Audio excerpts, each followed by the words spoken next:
رمضان میں تراویح میں پورے مہینے تراویح پڑھاتا ہے. بتاؤ تراویح پڑھتے وقت کون سا مسلمان روتا ہے؟ ہماری مسجدوں میں پورے مہینے تراویح ہوتی ہے. بتاؤ کتنے مسلمان قرآن کی تراویح پڑھتے ہیں، قرآن سنتے ہیں؟ کتنے 40 دن ہمیں اپنے گھر کی حفاظت کے لیے، اپنے گھر سے شیطانی اثرات کو دور کرنے کے لیے بھی ہمارے پاس وقت نہیں ہے قرآن پڑھنے کا. ہم مسجد کے امام کو یا کسی حافظ کو ڈھونڈ کے لاتے ہیں اور 40 دن اپنے گھر میں قرآن. جرجس انصاری کے بیانات سننے کے لیے مولانا صاحب کے آفیشیل یوٹیوب چینل مولانا جرجس انصاری سپیچز کو سبسکرائب کریں. فإن خير الحديث كتاب الله وخير الهدي هدي محمد صلى الله عليه وسلم وشر الأمور محدثاتها وكل محدثة بدعة وكل بدعة ضلالة وكل ضلالة في النار. اعوذ باللہ من الشیطان الرجیم. بسم اللہ الرحمن الرحیم. اتل ما اوحی الیک من الکتاب واقم الصلاۃ ان الصلاۃ تنہی عن الفحشاء والمنکر وَلَذِكْرُ اللَّهِ أَكْبَرُ وَاللَّهُ يَعْلَمُ مَا تَصْنَعُونَ. رب اشرح لي صدري ويسر لي أمري واحلل عقدة من لساني يفقهوا قولي.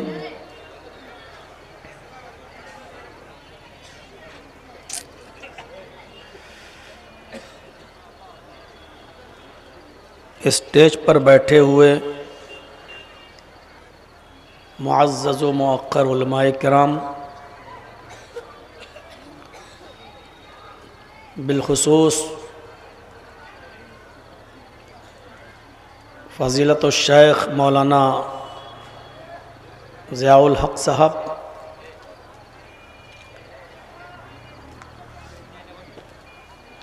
ڈاکٹر جابر حسین صاحب، مدرسے کی کمیٹی کے پریزیڈنٹ،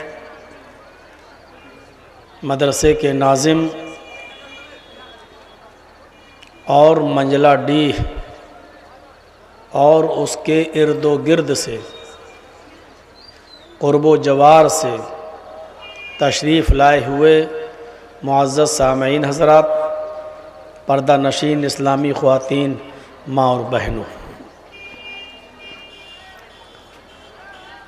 بہت ہی خوبصورت یہ پروگرام آپ نے یہاں منعقد کیا ہے. اس میں کوئی شک نہیں کہ آپ اور آپ کی مدرسے کی کمیٹی نے بہت ہی امیدوں کے ساتھ اس اجلاس کو یہاں منعقد کروایا ہے، اور یہ میں جانتا ہوں کہ مجھ سے یہ 22 فروری کی ڈیٹ جو لی گئی ہے، اس کے لیے مدرسہ کمیٹی کے ناظم کو جناب مولانا اشرف صاحب کو کہاں کہاں اور کتنے لوگوں سے بات کرنی پڑی اور کتنے لوگوں کو بیچ میں ڈالنا پڑا، مجھے اس بات کا اندازہ ہے. تب جا کر یہ ڈیٹ ملی تھی، اور بہت ہی اچھا نظم و نسق آپ نے کیا بھی تھا، لیکن انسان کوششیں کرتا ہے اور اس کے انجام کو اللہ کے سپرد کر دیتا ہے. حضرت ابراہیم علیہ السلام نے پوری زندگی دعوت و تبلیغ کا فریضہ انجام دیا، لیکن ان کے اوپر کوئی بھی ایمان نہیں لایا. حضرت نوح علیہ السلام نے 950 سال تبلیغ کی، تو ان کے اوپر صرف 80 لوگ، 40 مرد اور 40 عورتیں اسلام لائیں۔ کہنے کا مقصد یہ ہے کہ کوششیں انسان کرتا ہے اور ان کوششوں کو بروئے کار اللہ کی ذات لاتی ہے۔ یقیناً آپ نے محنت کی اور آپ اس کے مبارکبادی کے مستحق بھی ہیں، لیکن اللہ رب العالمین کو کچھ اور منظور تھا، اور ہلکی پھلکی بارش اور اس کے قطرات آئے۔ بہت سے لوگ چلے بھی گئے اور جلسہ جس طریقے پر ہونا چاہیے تھا بہرحال اس طریقے سے نہیں ہو سکا۔ پھر بھی آپ بیٹھے ہیں یہاں، اور پنڈال میں جہاں تک میری نظر جا رہی ہے آپ کی اچھی خاصی تعداد ابھی بھی بیٹھی ہوئی ہے۔ میرے بھائیوں، ڈاکٹر جابر صاحب نے ابھی آپ کے سامنے خطاب کیا، اور وقت کی نزاکت کو دیکھتے ہوئے مختصر انداز میں مگر جامع باتیں آپ کے سامنے کی، اور انہوں نے سورہ احزاب کی آیت نمبر 35 سے 10 اوصاف بتائے ہیں۔ یہ مسلمانوں مومنوں کے اندر یہ وصف یا اوصاف پائے جانے چاہیے، اور ان اوصاف کو جن کے اندر وہ 10 صفتیں پائی جائیں گی، اللہ رب العالمین نے ان کو مغفرت کی خوشخبری سنائی ہے کہ ان کی مغفرت ہے۔ میں نے جو آیت کریمہ آپ کے سامنے تلاوت کی ہے، اس آیت کریمہ کے اندر اللہ تبارک و تعالی نے 2-3 چیزوں کی طرف اشارہ کیا ہے، وہ بھی ہمارے لیے نہایت ہی ضروری ہے۔ پہلی چیز بتائی ہے تلاوت قرآن پاک، دوسری چیز بتائی ہے اقامت صلاۃ، اور تیسری چیز بتائی ہے ذکر الہی۔ آج میں آپ کو تھوڑا سا اس چیز سے جوڑنے کی کوشش کروں گا کہ اللہ رب العالمین نے اس آیت کے اندر تلاوت قرآن کا جو حکم دیا ہے اس کا مقصد کیا ہے، اقامت صلاۃ کا جو حکم دیا ہے اس کا معنی کیا ہے، اور ذکر الہی سے کیا مطلوب ہے۔ اتلو ما اوحی الیک من الکتاب، پہلے اس کے ترجمے پر غور کیجئے۔ آئے محمد صلی اللہ علیہ وسلم، آپ تلاوت کیجئے اس کتاب کی جو آپ کی طرف وحی کی گئی، جو آپ کی طرف نازل کی گئی، یعنی قرآن کی۔ ذہن بنائیے گا، اللہ نے قرآن پڑھنے کا حکم نہیں دیا بلکہ تلاوت کا حکم دیا ہے۔ تلاوت کس کو کہتے ہیں اور قرآن کا پڑھنا کیا ہے، آج یہ سمجھانے کی کوشش کروں گا مختصراً۔ پھر دوسری جگہ اللہ نے کہا، دوسرا ٹکڑا، وَأَقِمِ الصَّلَاةَ، نماز قائم کرو۔ یہاں بھی اللہ نے یہ نہیں کہا کہ نماز پڑھو، اللہ نے کہا نماز قائم کرو۔ نماز کا پڑھنا کیا ہوتا ہے اور نماز کا قائم کرنا کیا ہے، آج مختصراً اختصار کے ساتھ میں اس کو بھی بتانے کی کوشش کروں گا۔ ہم نماز پڑھتے ہیں یا قائم کرتے ہیں، ہم قرآن پڑھتے ہیں یا تلاوت کرتے ہیں، اور تیسری چیز اللہ نے فرمائی وَلَا ذِكْرُ اللَّهِ اکبر، اللہ کا ذکر بڑی بلند چیز ہے، بہت بڑی چیز ہے، یعنی اٹھتے بیٹھتے چلتے پھرتے کھاتے پیتے اللہ کا ذکر کرتے رہو۔ ذکر الہی کیا ہے؟ وَلَا ذِكْرُ اللَّهِ اکبر، اللہ کا ذکر بہت بڑی چیز ہے۔ وَاللَّهُ يَعْلَمُ مَا تَصْنَعُونَ، اور دنیا میں جو تم کرتے ہو اللہ ان کو جانتا ہے۔ جو کچھ بھی تم کرتے ہو، اچھا برا، جو کچھ بھی تم دنیا میں کر رہے ہو، اللہ پتھر کی کوئی مورتی نہیں ہے کہ اس کو لات مارو تو گر جائے، ہتھوڑا مارو تو ٹوٹ جائے، کچھ بھی کرتے رہو تو فرق نہیں پڑے ہیں، وہ آپ کو جواب نہ دے تو اللہ کو پتھر کی مورتی کی طرح مت سمجھ لینا. واللہ یعلم ما تصنعون، تم جو کچھ بھی اس دھرتی پر کرتے ہو اللہ اس سے واقف ہے، اللہ اس سے باخبر ہے. 3 چیزیں. قرآن کا پڑھنا الگ چیز ہے. ابھی رمضان کا مہینہ آ رہا ہے نا، آپ دیکھیے گا مسجدوں میں تراویحیں ہوں گی. اکثر مسجدوں میں پورے مہینے تراویح ہوتی ہیں اور آخری رمضان سے، روزے سے پہلے قرآن مکمل ہوتا ہے. کچھ مسجدوں میں 10 15 20 دن میں قرآن مکمل ہوتا ہے. اور بہت سے لوگوں کو جو آفس والے ہوتے ہیں، جو ڈیوٹی والے ہوتے ہیں، جو سروس والے ہوتے ہیں، جن کو پورے مہینے مسجد میں نہیں آنا ہے تو وہ کسی کرائے کے ٹھیکیدار کو، کسی کرائے کے ٹٹو کو، کسی حافظ کو ایک دن کے لیے بک کر لیتے ہیں اور عشاء کی نماز کے بعد اس سے کہتے ہیں تمہیں تراویح پڑھانا ہے اور صبح سحری سے پہلے پہلے پورا قرآن پڑھ لینا ہے اور ہم تمہارے پیچھے آج کی رات جاگ لیں گے، قرآن سن لیں گے اور اس کے بعد پورے مہینے ہمیں بھی چھٹی مل جائے گی اور تمہیں بھی چھٹی مل جائے گی. اور وہ بیچارہ حافظ جو کرائے پر بک ہو کر آتا ہے وہ پھر قرآن پڑھنا شروع کرتا ہے. اللہ اکبر. اور غیر المغضوب علیہم ولا الضالین تک گاڑی صحیح چلتی ہے، اس کے بعد پھر وہ اپنی سپیڈ جو بڑھاتا ہے الف لام میم کے بعد ذالک الکتاب لا ریب فیہ ھدی للمتقین الذین یؤمنون بالغیب ویقیمون الصلاۃ ومما رزقناہم ینفقون والذین یؤمنون بما انزل الیک وما انزل من قبلک. آپ کو بس آخری والا جملہ سمجھ میں آئے گا یعلمون تعلمون، اور اس کے علاوہ کچھ سمجھ میں نہیں آئے گا. یہ ہے قرآن کا پڑھنا. اور اللہ نے پڑھنے کا حکم نہیں دیا ہے. ایک نیا مکان بنایا،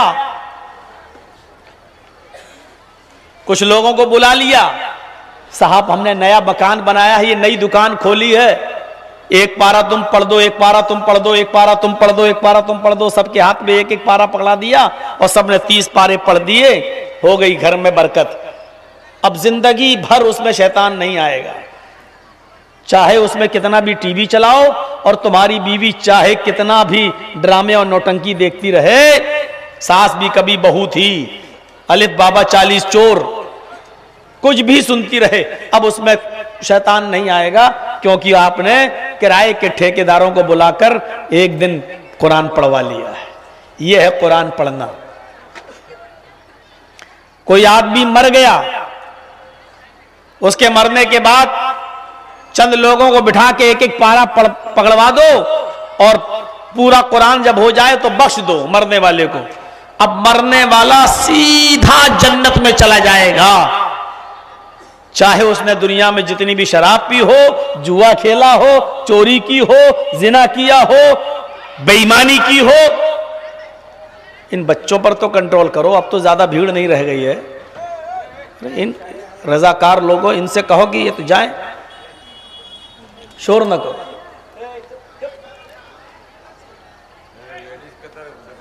ٹھیک ہے وہاں لے جائیں لیکن آواز نہ کریں. جو کرسیاں خالی ہیں وہ لے جائیے، لیڈیز میں دے دیجئے، لیکن شور نہیں ہونا چاہیے، آواز نہیں. تو وہ اب سیدھے جنت میں چلا جائے گا. ارے کچھ کم ظرفوں نے، کچھ پولیٹیکل لوگوں نے، کچھ مسلمانوں نے ایک جرم عظیم یہ بھی کیا تھا کہ اندرا گاندھی کے مرنے کے بعد اندرا گاندھی کی سمادھی پر گئے اور اندرا گاندھی کی سمادھی پر جانے کے بعد انہوں نے قرآن پڑھا اور 3 قرآن پڑھ کے بخشے گئے. اندرا گاندھی کی سمادھی پر کچھ مسلم نیتاؤں نے 3 مرتبہ قرآن پڑھا. اب بتائیے قرآن پڑھ کے اندرا گاندھی کو بھی کہہ رہے ہیں یہ جنتی ہو جائے گی، اس کو بخش رہے ہیں. یہ ضمیر فروش مسلمانوں کی کمی نہیں رہی ہے. اس کو کہتے ہیں قرآن کا پڑھنا. اور اللہ نے قرآن پڑھنے کا حکم نہیں دیا ہے. حکم کس کا دیا ہے سنیے، تلاوت کا. وَاتْلُ مَا أُوحِيَ إِلَيْكَ مِنَ الْكِتَابِ اے نبی آپ اس کتاب کی تلاوت کیجئے جو آپ کی طرف اتاری گئی، جو آپ کی طرف وحی کی گئی. اللہ نے وحی کی گئی یعنی قرآن کی تلاوت کا حکم دیا ہے. اور اہل علم جانتے ہیں، علماء جانتے ہیں تلاوت کس کو کہتے ہیں. تلاوت کا مطلب کیا ہے؟ تلاوت یہ مصدر ہے، اور تلا یتلو تلون و تلاوتن. تلا یتلو باب نصرہ سے آتا ہے. تلا یتلو کا معنی عربی زبان میں ہوتا ہے پیچھے پیچھے چلنا. عربی زبان میں تلا یتلو کا معنی ہوتا پیچھے پیچھے چلنا، اور اسی سے مشتق تلاوت یعنی قرآن کی تلاوت کرو کا مطلب یہ ہے کہ قرآن کے پیچھے پیچھے چلو. ایک آیت پڑھ لی، اب اس پر عمل کرو، یہ ہے پیچھے پیچھے چلنا. دوسری آیت پڑھی، اس کے پیچھے یعنی عمل کرو. تیسری آیت پڑھی، اس پر عمل کرو. چوتھی آیت پڑھی، اس پر عمل کرو. قرآن کو سمجھو زیادہ اور پیچھے پیچھے چلو. اور جو بچہ اپنی ماں کے پیچھے پیچھے چلتا ہے وہ خطرناک جانوروں اور درندوں چرند سے محفوظ رہتا ہے. آپ دیکھ لیجئے جنگل میں، دیکھ لیجئے مرغی انڈوں پر بیٹھتی ہے، اور جب اس سے بچے پیدا ہوتے ہیں نکلتے ہیں تو مرغی جہاں جاتی ہے اپنے بچے اپنے پیچھے پیچھے لے جاتی ہے. اور جب کوئی بلی کو دیکھتی ہے تو وہی مرغی پر پھیلا کر اپنے بچوں کو اپنے اندر سمیٹ لیتی ہے. جو بچے اپنی ماں کے پیچھے پیچھے چلتے ہیں وہ محفوظ رہتے ہیں. ہم اور آپ قرآن کے پیچھے پیچھے چلیں گے، محفوظ رہیں گے. تمام دنیا کی شر پسند اور بدکماش قوموں کے شرور و فتن سے، ان کے شر و فساد سے ہم محفوظ رہیں گے انشاءاللہ. لیکن اس کے لیے شرط کیا ہے؟ ہمیں قرآن کے پیچھے پیچھے چلنا. اللہ ہم سب کو حج کی یا عمرے کی توفیق عطا فرمائے. آپ جائیے گا تو عرب کے اندر ایک بچہ ہے اونٹنی کا. عرب اس اونٹنی کے بچے کو تلو کہتے ہیں. تلو، ہاذا تلون. جانتے ہو یہ تلو کون سا بچہ ہوتا ہے؟ تھوڑا سا ادھر توجہ دے دیجئے. میں جانتا ہوں ایک تو بارش ہو گئی ہے، اور دوسری پھر رات کا اس وقت 12:30 سے زیادہ ہو گیا، 1:45 بجنے والا ہے. جب بارش ہو رہی تھی تو میں سوچ رہا تھا کہ چلو اب ہم کو جلدی ٹائم دے دیں گے 10 ساڑھے 10 بجے کے آس پاس. لیکن جو ٹائم آپ نے بتایا تھا وہی ٹائم بارش ہونے کے بعد بھی دیا. تو میں نے سوچا بارش ہونے کا پھر فائدہ کیا ہوا. ہم سے کہا تھا 1 بجے ہم آپ کو ٹائم دے دیں گے، اور یہاں اسٹیج پہ آتے آتے پھر سب 12 سوا 12 بجے جب ٹائم ملا تو تھوڑا ہی تو پہلے مل گیا. تو میرے بھائیوں پھر بھی آپ ابھی تک جمع ہیں تو تھوڑا سا سن لیجئے. تلو عرب میں اس اونٹنی کے بچے کو کہتے ہیں عرب کے لوگ جو بچہ اپنی ماں کے پیچھے پیچھے چلتا ہے. اونٹنی جس جنگل میں، اس کا بچہ ماں کے پیچھے پیچھے. وہ جہاں جا رہی ہے بچہ وہاں، جس جھاڑی میں گئی بچہ وہاں، جس پہاڑی پر گئی اس کا بچہ وہاں. عرب اونٹنی کے اس بچے کو کہتے ہیں ہاذا تلو. یہ تلو ہے یعنی اپنے ماں کے نقشے قدم پہ چلنے والا، اپنے ماں کے پیچھے پیچھے چلنے والا. عرب اس بچے کو کیا کہتے ہیں؟ تلو. اپنے ماں کی فرما برداری کرنے والا، اپنے ماں کے قدم پر چلنے والا، اپنے ماں کے نقشے پا پہ چلنے والا، اپنے ماں کے نقشے قدم پہ چلنے والا. اس بچے کو عرب کیا کہتے ہیں؟ تلو.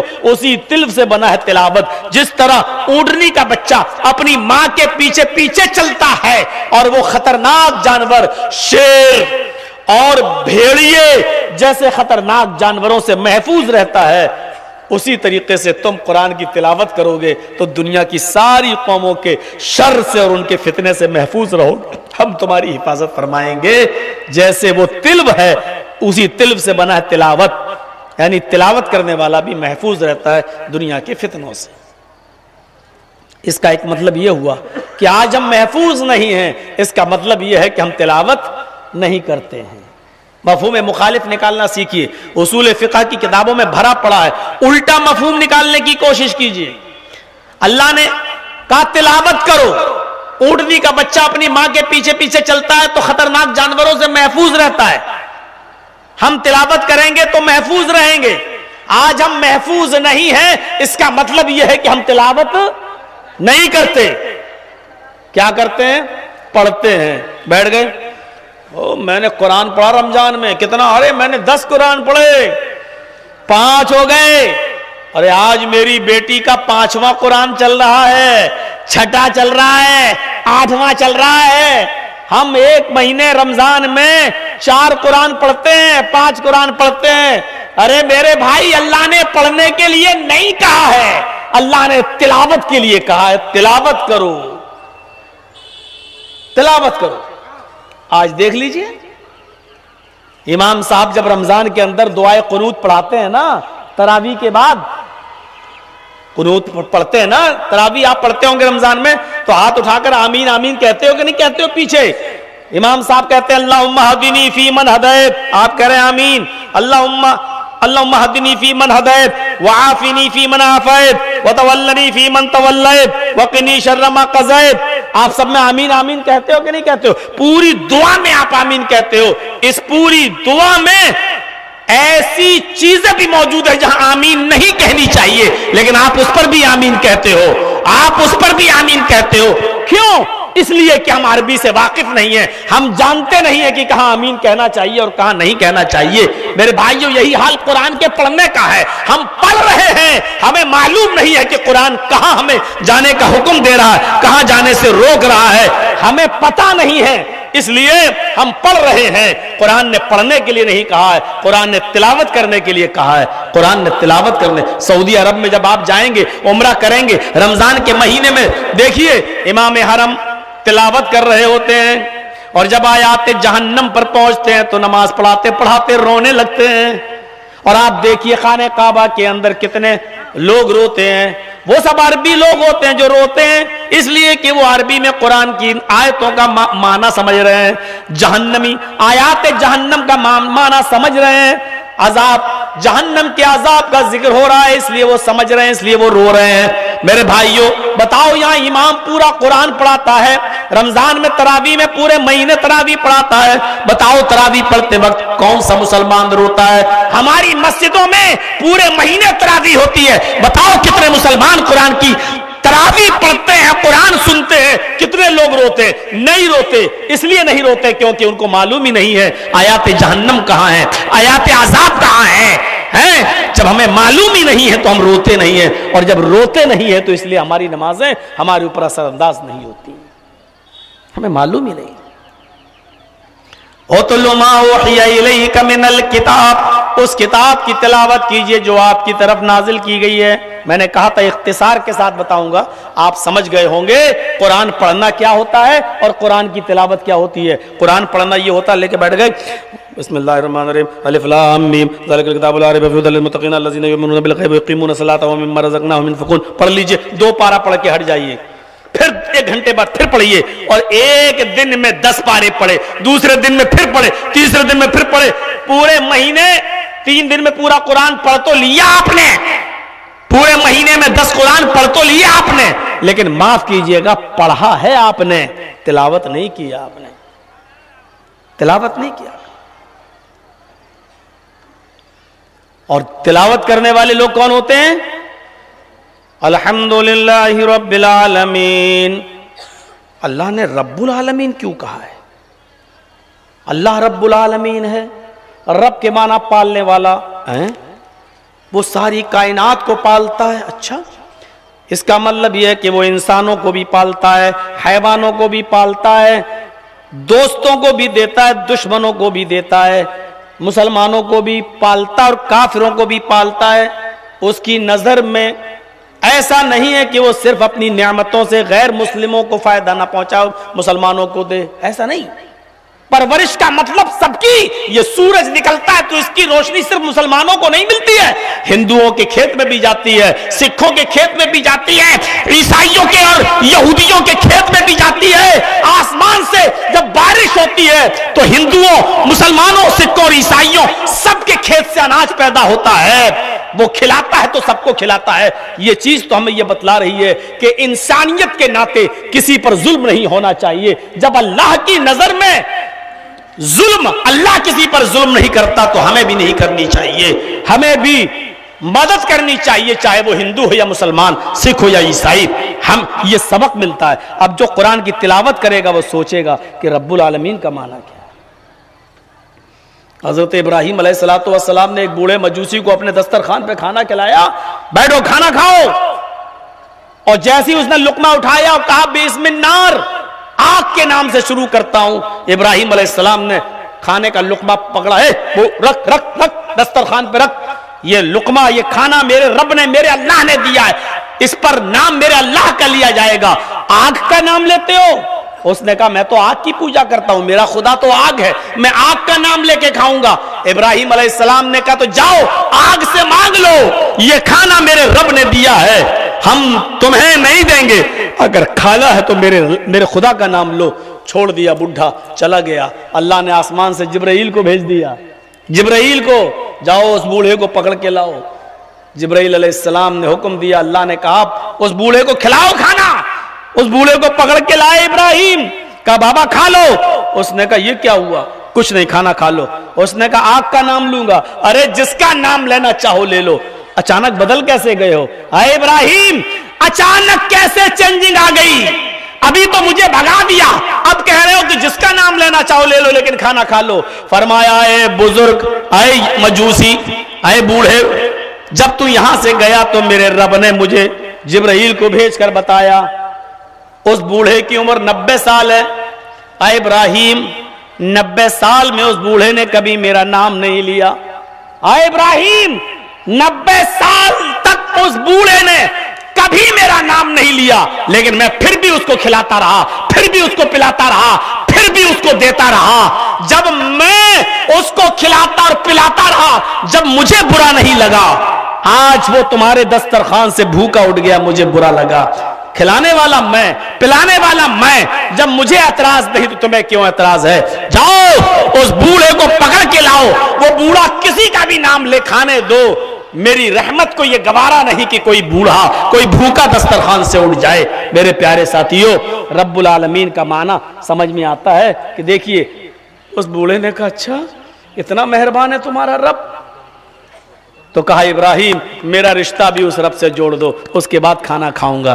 تو میرے پیارے ساتھیوں، جو قرآن کی تلاوت کرے گا وہ سمجھے گا اللہ نے رب العالمین کیوں کہا، الرحمن الرحیم کیوں کہا. رحمان کا مطلب بھی بہت رحم کرنے والا اور رحیم کا مطلب بھی بہت رحم کرنے والا. جب رحمان کہہ دیا تھا تو پھر رحیم کہنے کی ضرورت کیا تھی؟ جب رحمان کا معنی بہت رحم کرنے والا تو ہو گئی تھی بات. جب رحمان کا مطلب بہت رحم کرنے والا تو رحیم پھر کیوں پیش کیا؟ اور رحیم کا مطلب بھی بہت رحم کرنے والا. کیا ترجمہ کرو گے؟ الرحمن الرحیم، جو بڑا ہی رحم کرنے والا، بہت ہی بڑا مہربان ہے. دونوں کا معنی تو ایک ہے. تو جب رحمان کہہ دیا تو رحیم کی ضرورت کیا ہے؟ سوچو گے. اسی کو کہتے ہیں تلاوت، یعنی قرآن کے پیچھے پیچھے چلو.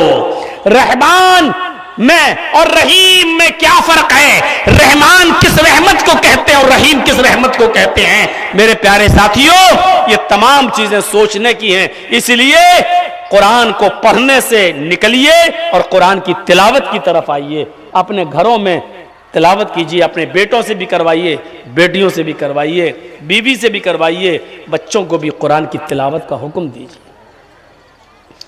ہم تو آفس میں جا رہے ہیں، کسی کٹھ ملا نے کہہ دیا ہے تمہارے گھر میں جادو کا اثر ہے، 40 دن سورہ بقرہ پڑھی جائے گی. اب نہ ہم پڑھ رہے ہیں، نہ ہماری بیوی پڑھ رہی ہے، نہ بیٹی نہ بیٹا. اب ہم نے مسجد کے حافظ جی کو بلا لیا، حافظ جی روزانہ ظہر کے بعد آیا کرنا اور ہمارے گھر میں سورہ بقرہ کی تلاوت کرنا. 40 دن سورہ بقرہ کی تلاوت کرو، ہم 40 دن کے بعد انشاءاللہ تمہیں محنت مزدوری اور تمہاری محنت کا ہم ضرور انشاءاللہ صلہ دیں گے تمہیں، ہم نوازیں گے تمہیں انعام سے. اور ہم مسجد کے حافظ جی کو بلا کے پڑھوا رہے. تیرے گھر میں سب مر گئے تھے پڑھنے والے؟ میرے بھائیوں ذرا تصور کرو، آج 40 دن ہمیں اپنے گھر کی حفاظت کے لیے، اپنے گھر سے شیطانی اثرات کو دور کرنے کے لیے بھی ہمارے پاس وقت نہیں ہے قرآن پڑھنے کا، ہم مسجد کے امام کو یا کسی حافظ کو ڈھونڈ کے لاتے ہیں اور 40 دن اپنے گھر میں قرآن پڑھواتے ہیں، اور 20 دن کے بعد پتہ چلتا ہے حافظ بھی غائب، گھر والی بھی غائب، بیچ میں لے کے بھاگ گیا، اور تجوری کھول کے دیکھی تو سونا چاندی بھی غائب۔ کوئی بڑی بات ہے؟ پاکستان سے جب سیما حیدر آ سکتی ہے 4 بچوں کو لے کر، تو ہم کہاں پڑے ہیں؟ کیسے بھروسہ کر لیتے ہو؟ نہ حافظوں پر بھروسہ کرنے کی ضرورت ہے، نہ مولویوں پر، شیطان سب کے ساتھ لگا ہوتا ہے۔ کیسے تم فرشتہ سمجھ لیتے ہو؟ اپنی جوان بیٹیوں کو بٹھال دیتے ہو، کہتا ہے وہ جھوم رہی ہوں، اور یہ کٹھ ملا کہہ رہا ہے اس کے اوپر بہت بڑا اثر ہے۔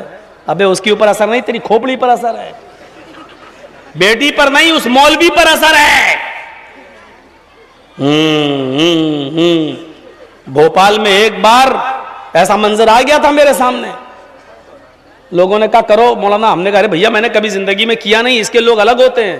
کہنے لگے مولانا دیکھ تو لیجئے چل کے، ہم لوگ دیکھا تو بال کھلے ہو، ہم نے یہ کیا کر رہی ہے؟ کہا مولانا یہی تو حال ہے، ہم برباد ہو گئے، لٹ گئے، علاج کراتے کراتے پریشان۔ اب وہ لڑکی کہہ رہی ہے یہ کیا کرے گا کل کا لونڈا، ہم نے اس وقت ہماری عمر کم تھی، 15 سال پہلے کی بات، یہ کیا کرے گا کل کا چھوکرا، ہم نے، اور حقیقت میں ہم کچھ کرنا جانتے وانتے نہیں تھے۔ ہم نے کہا بھیا باہر نکلے، ہم نے اس کے باپ سے کہا کسی اور کو ڈھونڈو، ہمارے بس کی بات نہیں، ہم چل رہے۔ ارے مولانا کچھ، ہم نے کہا سنو تمہاری بیٹی کو کچھ نہیں ہوا، لڑکی کے سامنے ہم نے کہا، اور ہمیں معلوم نہیں تھا ہوا کہ نہیں ہوا، لیکن ہم نے دھول میں لاٹھی ماری۔ اس کی لڑکی کے سامنے میں نے کہا کہ تمہاری بیٹی کو، اس کی لڑکی کے سامنے نہیں کہا، الگ کہا، میں نے کہا سنو تمہاری لڑکی کو کچھ نہیں ہوا ہے، مجھے تو نوٹنکی لگ رہی۔ کیا ہے؟ برباد ہو گئے مولانا، علاج کراتے آپ نوٹنکی کہہ رہے ہو؟ ہم نے کہا سنو ہمیں ایسا لگتا ہے کہیں پیار ویار کا چکر ہے، تمہاری لڑکی کسی اسکول میں جاتی ہے کہ ہاں؟ ہم نے کہا بس۔ بولا کیوں؟ ہم نے کہا وہاں کسی لڑکے سے پیار ہے اس کو۔ اتنی زور سے ہنسنے کی ضرورت نہیں ہے بھائی، وہاں کسی لڑکے سے پیار ہے اس کو، اور اس کی شادی آپ لوگ اس کے ساتھ ہونے نہیں دے رہے ہیں، کیونکہ یا تو مذہب کا معاملہ ہوگا یا برادری کا کوئی مسئلہ ہوگا، کوئی میٹر ہے، اور آپ لوگ ہونے نہیں دے رہے ہیں، اس لیے یہ نوٹنکی کر رہے۔ اکثر لڑکیاں یہی کرتی ہیں، جو لوگ اپنے بیٹیوں سے، بیٹوں کی بات نہیں کر رہا ہوں، اپنی لڑکیوں سے پریشان ہیں، تو ذرا مولانا جرجیز کی بات بھی مان کر دیکھ لینا، میں آپ کو صحیح بتلا رہا ہوں۔ یہ اکثر پیار محبت کا، مولوی آپ کو بیوقوف بنائے گا، مولوی کیا کہے گا معلوم ہے؟ جنات کا اثر ہے۔ کیوں؟ ارے خوبصورت لڑکیوں پر جنات آتے ہیں، جنات ان سے شادی کرنا چاہتے ہیں۔ ابے مولوی تیری کھوپڑی میں کیا بھینس کا گوبر بھرا ہے؟ صرف مسلمانوں کی لڑکیاں ہی خوبصورت ہیں؟ یہ تاج محل گھومنے کے لیے جتنی انگریز عورتیں آتی ہیں اسکرٹ پہنتے ہوئے، بال کھلے ہوئے، لپسٹک لگائے ہوئے، اور فلمی دنیا میں جتنی ہیروئنیں، ان کے اوپر تو کبھی کوئی جنات نہیں آیا ہے، صرف یہ ساری خوبصورتی مسلمان لڑکیوں کے اوپر ہے۔ ہمیں بیوقوف سمجھتے ہو؟ ایسے مولوی بیچارے جس اسکول سے پڑھتے ہیں نا، ہم اس اسکول کے ہیڈ ماسٹر رہ چکے ہیں، یہ ہمیں بیوقوف بناتے، خوبصورت ہے اس لیے ان کے اوپر جنات آ جاتے ہیں۔ خوبصورت لڑکیاں صرف مسلمانوں کے گھروں میں، غیر مسلموں کے گھروں میں نہیں ہیں، انگریزوں میں نہیں ہیں۔ یہ گھومنے آتی ہیں دلی، بمبئی کا تاج ہوٹل، آگرے کا تاج محل، دلی کا قطب مینار، دلی کا لال قلعہ، یہ سب جو گھومنے آ رہی ہیں، ان عورتوں کے اوپر تو ہم نے کبھی نہیں دیکھا کہ کوئی جنات ہو۔ ہماری لڑکیاں ہی لگتا ہے جنت سے اتاری ہوئی حور ہیں، اس لیے آ جاتے ہیں ان کے اوپر جنت۔ تو ہم نے اس لڑکی کے سامنے کہا چلو ابھی دیکھو تجربہ کر کے دیکھتا ہوں، ہو سکتا ہے دیکھیں۔ تو اب لڑکی کہتے او یہ آیا ہے کل کا چھوکرا، یہ کیا دور کرے گا، ہٹ۔ ہم نے کہا ارے اس کے اوپر تو بہت بڑا والا ہے۔ دیکھیے اب ہم نے اس کے سامنے نوٹنکی کی، میں نے کہا ارے یہ تو بہت بڑا خطرناک ہے۔ ہم نے کہا تیل لاؤ، 1 کلو سرسوں کا تیل منگایا، کڑھائی پہ رکھا، اس لڑکی کے سامنے اسٹوپ جلوایا. پہلے اسٹوپ چلتے تھے, گیس چولہے تو اب آئے ہیں. اسٹوپ جلوایا اور کڑھائی میں تیل جب کھولنے لگا, ابلنے لگا, پھینا دینے لگا, تب میں نے لڑکی کے بھائیوں سے کہا کہ اپنی بہن کے ہاتھ پیر پکڑو. کیوں پکڑو؟ کس کے ان لوگوں نے پکڑا اور میں نے وہ کھولتا ہوا تیل کٹوری میں لے کر چمٹے سے پکڑ کے میں نے کہا اس کا چہرہ ادھر لاؤ, اس کے کان میں یہ ڈالوں گا کھولتا ہوا تیل. بولے کیوں؟ میں نے کہا وہ شیطان جو اس کے اندر گھسا ہوا ہے, جو جنات, وہ کان کے راستے سے ہی باہر نکلے گا. جب کان میں ڈالیں گے تو اس کان سے یا ناک سے یا آنکھ سے باہر نکلے گا. یہ تیل کھولتا ہوا کان میں ڈالا جانا ضرور. پکڑو جلدی, ٹھنڈا ہو جائے گا. کھولتا ہوا تیل جو میں لے کے آگے بڑھا, اور جب اس لڑکی نے دیکھ لیا بچنے کا کوئی راستہ نہیں, تو کہتی ہے اے ہٹ, ہمیں کچھ نہیں ہوا. ہٹ ہٹ, کیسا مولوی ہمارے کان پھاڑنے آ گیا, ہماری زندگی برباد کرنا چاہتا. ارے ہمیں کچھ نہیں ہوا ہے. میں نے کہا سچ بتا, یہ کب سے یہ حرکت کر رہی ہے؟ تب اس نے کہا 2 سال سے. اور بات وہی نکلی.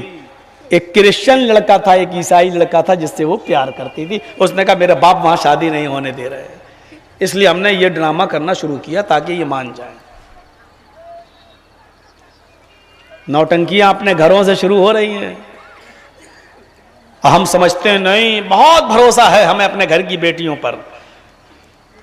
میں یہ نہیں کہتا ہوں کہ نہیں ہوتا ہے, میں منع نہیں کر رہا ہوں, لیکن 95% نوٹنکی اور ڈرامے بازی اور 5% ہوتا بھی ہے تو اللہ کے رسول نے اس کا علاج بتایا ہے. سورہ فاتحہ پڑھیے, سورہ بقرہ کا پہلا اور آخری رکوع پڑھیے, آیت الکرسی پڑھیے, چاروں قل پڑھیے, معوذتین خاص طور پر پڑھیے, دم کریے. آپ نے اس کا علاج بھی بتایا ہے, آپ نے اس کا طریقہ بھی بتایا ہے. اور افسوس کہ ہمارے پاس ایک ماہر حکیم ہے, ایک ماہر ڈاکٹر ہے, ایک ایکسپرٹ حکیم ہے, ایک ایکسپرٹ ڈاکٹر ہے, وہ ہمیں علاج بتلا رہا ہے جادو اور ٹونے کا. لیکن آج ہم ان کٹ ملاؤں کے پیچھے پڑے ہوئے ہیں. لوبان جلاؤ, اگربتی جلاؤ, لال کالا دھاگے سے ناپتے ہیں اوپر سے نیچے تک, تھوڑی دیر کے بعد وہ دھاگا چھوٹا ہو جاتا ہے, پھر ناپا, پھر وہ بڑا ہو گیا, تو دیکھو اس کے اوپر جادو کا اثر ہے. یہ ہمارے سامنے ذرا ڈورا ناپ کے دیکھو, ہم بتاتے ہیں کہ کیسے چھوٹا ہوتا ہے اور کیسے بڑا ہوتا ہے. اور مجھے ان لوگوں نے بتایا جو یہ سب کرتے تھے اور جنہوں نے توبہ کر لی, جنہوں نے توبہ کر لی اور کہا کہ اب ہم یہ غلط کام نہیں کریں گے. انہوں نے بتایا مولانا یہ ڈورا چھوٹا کیسے ہوتا ہے اور بڑا کیسے ہوتا ہے, انہوں نے بتایا. تو میرے پیارے ساتھیوں, جس گھر میں قرآن کی تلاوت ہو, دن بھر میں 24 گھنٹے میں 100 مرتبہ یہ دعا پڑھتے رہیے, لا الہ الا اللہ وحدہ لا شریک لہ لہ الملک ولہ الحمد وہو علی کل شیء قدیر. اللہ کے نبی صلی اللہ علیہ وسلم فرماتے ہیں جو شخص دن بھر میں 100 مرتبہ یہ وظیفہ پڑھے گا, لا الہ الا اللہ وحدہ لا شریک لہ لہ الملک ولہ الحمد وہو علی کل شیء قدیر, اس شخص کو کبھی جادو اور ٹونے کا اثر نہیں ہوگا, اس کے اوپر کبھی جادو کا اثر نہیں ہوگا, کبھی شیطان اس کے اوپر غالب نہیں آ سکتا ہے. پڑھیے, ہم آپ کو دعائیں بتلا رہے ہیں اور آپ بھروسہ کرتے ہیں کٹ ملاؤں کے اوپر. اب 100 مرتبہ پڑھنا ہے, اب آپ اس کو چاہے جیسا بنا لو, ہر نماز کے بعد 200 مرتبہ پڑھنا شروع کر دو, 5 نمازوں میں ہو گیا. 100 مرتبہ پڑھنا, 20 ہر نماز کے بعد 20 مرتبہ پڑھنا شروع کر دیجئے, 5 نمازوں میں 100 مرتبہ ہو گیا. یا فجر کے بعد بیٹھ جائیے مسجد میں اور 100 مرتبہ ایک ہی بار میں پڑھ لیجئے, اور اس کے بعد میں آپ مسجد سے باہر نکل آئیے, ہو گیا 100 مرتبہ. آپ کو 100 مرتبہ پڑھنا ہے, چاہے آپ 5 نمازوں میں 20-20 مرتبہ پڑھ لیں, چاہے آپ ایک ہی نماز میں 100 بار پڑھ لیں, چاہے آپ صبح 50 بار پڑھ لیں, شام کو 50 بار پڑھ لیں. آپ اس کو بانٹ بھی سکتے ہیں مختلف حصوں میں. آپ کو 24 گھنٹے میں دن و رات میں 100 مرتبہ پڑھنا ہے. آپ اپنی سہولت کے اعتبار سے سوچ لیں اور پڑھ لیں, آپ کے اوپر شیطانی اثر, جادو اور ٹونے کا اثر نہیں ہو سکتا ہے. میرے بھائیوں, یہ اللہ کے نبی صلی اللہ علیہ وسلم نے بتایا ہے. پڑھیے بخاری کتاب الدعوات, کتاب الذکر والدعوات. میرے بھائیوں, آپ کو بخاری کے اندر یہ روایت مل جائے گی. اللہ کے رسول ہمیں دعائیں بتلا رہے ہیں اور ہم کٹ ملاؤں کے پیچھے بھاگ رہے ہیں. دوسروں کو تعویذ دیتا ہے، اس کو خود نہیں معلوم کہ میری بیٹی کس کے ساتھ بھاگنے والی ہے۔ کوئی لڑکا جائے، صاحب مولانا صاحب تعویذ دے دیجیے گا، کیا ہوا؟ فلاں کی بیٹی سے پیار ہے لیکن وہ ہمیں گھاس نہیں ڈالتی، امام صاحب تعویذ بھی دے دیتے ہیں اور کہتے تھے کالے کپڑے میں لپیٹ لینا اور اس لڑکی کے سامنے آ جانا، مچل جائے گی، بھاگتے ہوئے تیرے پاس آ جائے گی۔ ایک نے کہا مولانا صاحب آپ کی بیٹی سے پیار ہے، جو چیز تو اپنے لیے پسند نہیں کرتا ہے وہ دوسروں کو پھر تعویذ بنا کے کیوں دے رہا ہے تو؟ اگر یہ کام جائز ہوتا تو تو نے اپنی بیٹی کا نام سنتے ہی اس کو بھگا کیوں دیا؟ اور اگر اپنی بیٹی کے لیے پسند نہیں کرتا تو پھر دوسری بیٹی کو بھاگنے کا، مچلنے کا اور اس کو بے قابو ہونے کا تعویذ تو کیوں دیتا؟ دوسروں کی بیٹی بیٹی نہیں، تیری بیٹی بیٹی ہے۔ دوسروں کا کتا کتا، میرا کتا ٹامی، سمجھ میں نہیں آتا میرے بھائیوں، یہ کہاں سے یہ سب چیزیں نکلی ہیں؟ اگر یہ دین کا کام ہے تو تجھے کیوں برا لگا اپنی بیٹی کا نام سن کر؟ اور اگر یہ دین کا کام نہیں ہے تبھی تو تجھے برا لگا، پھر تو دوسروں کے لیے کیسے دے رہا ہے؟ آپ اس کو امام کہیں گے؟ آپ اس کو مولوی کہیں گے؟ اسی لیے میں نے کہا ہے یہ سب نوٹنکی کرتے ہیں اور ڈرامے بازی۔ اُتْلُ مَا أُوحِیَ إِلَیْکَ مِنَ الْکِتَابِ، اے نبی اس کتاب کی تلاوت کیجئے جو آپ کی طرف وحی کی گئی، جو آپ کی طرف اتاری گئی، جو آپ کی طرف نازل کی گئی، تلاوت کیجئے۔ اب آپ سمجھ گئے ہوں گے تلاوت کس کو کہتے ہیں، اور یہ بھی سمجھ گئے ہوں گے کہ قرآن کا پڑھنا کیا ہے۔ ہمیں اللہ سے دعا کرنا چاہیے کہ اللہ ہم سب کو قرآن کی تلاوت کرنے کی توفیق عطا فرمائے۔ آئیے دوسری طرف چلتے ہیں۔ وَأَقِمِ الصَّلَاةَ، نماز قائم کیجئے، نماز قائم کیجئے، پڑھیے نہیں۔ نماز کو قائم کرنا کیا ہے، پڑھنا کیا ہے؟ جیسے ابھی بتایا قرآن کو پڑھنا کیا ہے اور تلاوت کیا ہے، اب آپ سن لیجئے نماز کو پڑھنا کیا ہے اور نماز کو قائم کرنا کیا ہے۔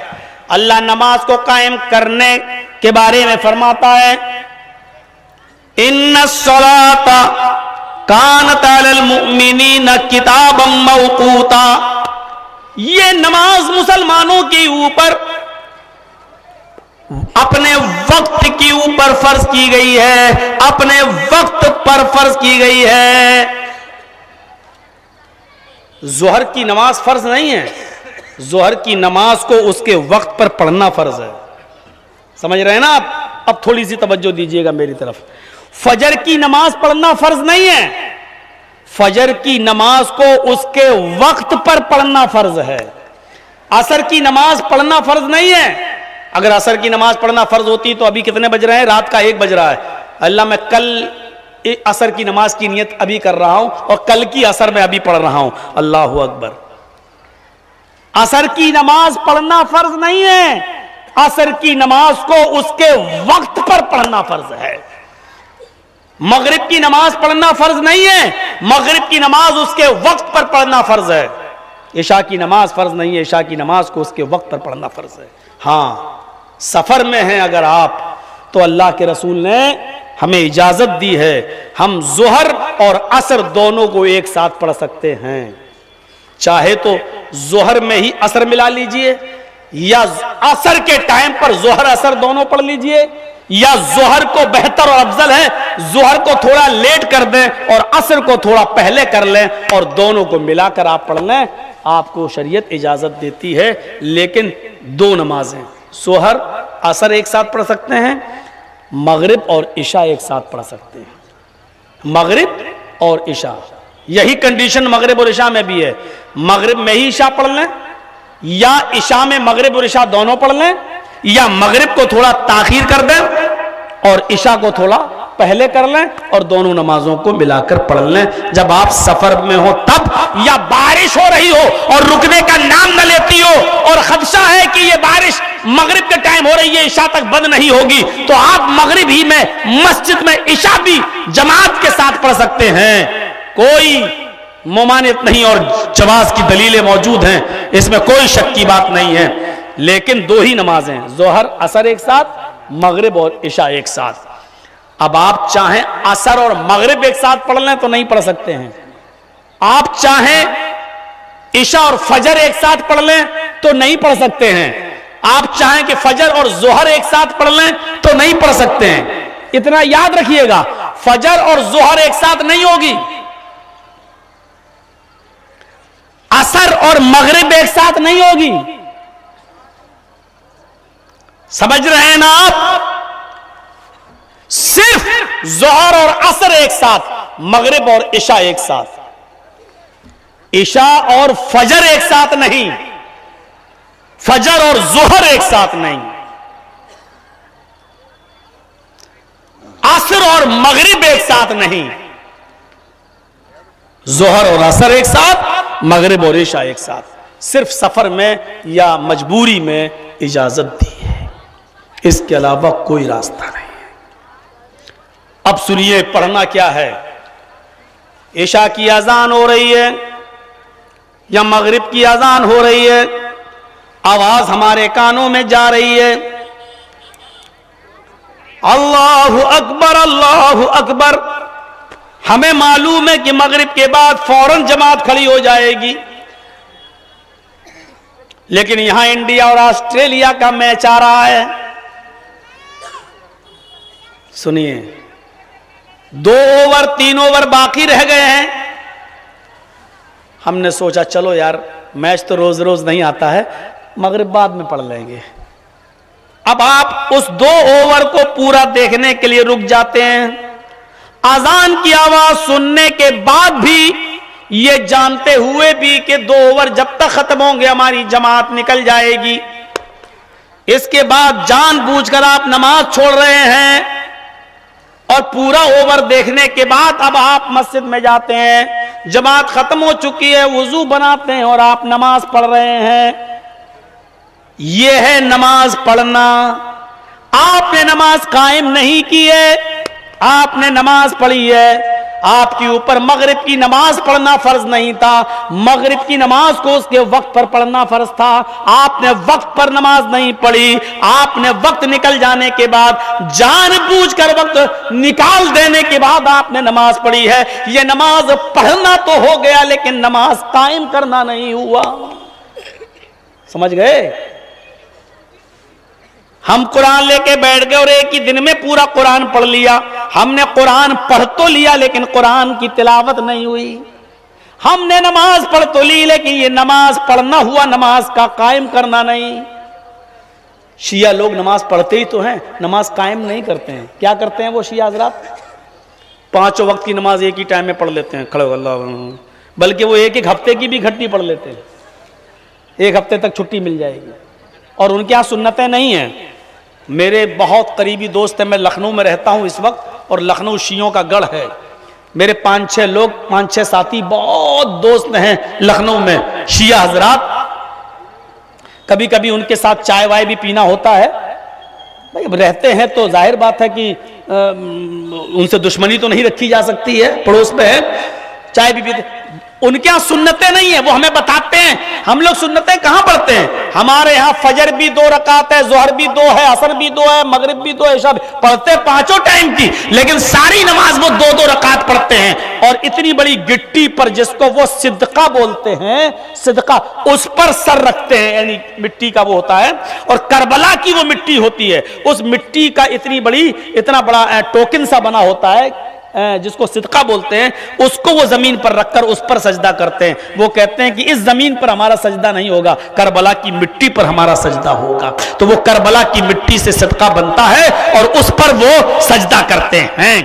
تو وہ کہتے ہیں 2 رکعت, ہمارے یہاں سنتیں نہیں ہیں. تو وہ کیا کرتے ہیں؟ 2 ظہر 2 عصر 2 مغرب 2 عشاء 2 فجر پڑھنا ہی ہے ان کو.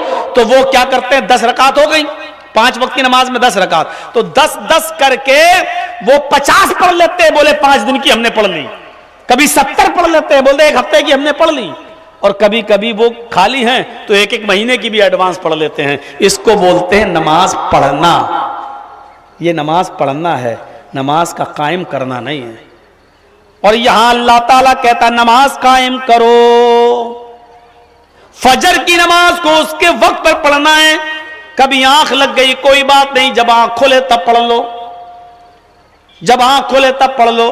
لیکن کبھی روزانہ کا یہ معمول نہیں بنایا جا سکتا ہے اگر روزانہ آپ سورج نکلنے کے بعد فجر کی نماز پڑھتے ہیں تو آپ نماز پڑھ رہے ہیں، نماز قائم نہیں کر رہے ہیں، اور اس نماز کے پڑھنے پر اللہ ثواب دے گا یا نہیں وہ اللہ بہتر جانے۔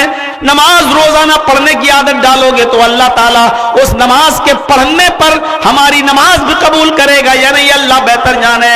اللہ نے حکم تو دیا نماز قائم کرنے کا، نماز قائم کرو، اس کے وقت پر پڑھو۔ حضرت انس رضی اللہ تعالیٰ عنہ جنہوں نے لمبی عمر پائی، ابو بکر کا زمانہ بھی پایا، عمر کا زمانہ بھی پایا، عثمان کا زمانہ بھی پایا، علی کا زمانہ بھی پایا، عمر ابن عبدالعزیز کے دور میں یہ زندہ ہیں، اور عمر ابن عبدالعزیز جب نماز پڑھاتے تھے تو یہ ان کے پیچھے نماز پڑھنے چلے جاتے تھے، لیکن کبھی کبھی اس مسجد میں یہ پہلے نماز پڑھ لیا کرتے تھے۔ حضرت انس پہلے نماز پڑھ کے چلے آیا کرتے تھے۔ لوگوں نے شکایت کی، امیر المومنین انس کبھی تو آپ کے پیچھے نماز پڑھتے ہیں اور کبھی پہلے پڑھ کے چلے جاتے ہیں، آپ کے پیچھے نہیں پڑھتے، یہ ہمیں لگتا ہے کوئی فتنہ کھڑا کرنا چاہتے ہیں، پہلے نماز پڑھ کے چلے جاتے ہیں، آپ کے پیچھے نہیں پڑھتے۔ بلایا گیا حضرت انس کو، کیا تم جماعت میں انتشار پیدا کرنا چاہتے ہو؟ کیا تم جماعت میں اختلاف ڈالنا چاہتے ہو؟ کیا تم جماعت میں لڑائی اور جھگڑا کرنا چاہتے ہو؟ کیا تم اپنی قوم کو دو حصوں میں بانٹنا چاہتے ہو؟ کہا میں نے کیا کیا؟ کہا سنا ہے کبھی کبھی تو تم میرے پیچھے نماز پڑھ لیتے ہو اور زیادہ تر تم پہلے نماز پڑھ کے چلے جاتے ہو اور میرے پیچھے نماز نہیں پڑھتے۔ حضرت انس کہتے ہیں بالکل صحیح کہا ہے آپ نے، اے خلیفۃ المومنین، کبھی میں آپ کے پیچھے نماز پڑھ لیتا ہوں اور اکثر دنوں میں پہلے نماز پڑھ کے چلا جاتا ہوں، آپ کے پیچھے نماز نہیں پڑھتا۔ پوچھا کیوں؟ اسی کی تو وضاحت چاہیے مجھے، اسی کو تو کلیئر کرو۔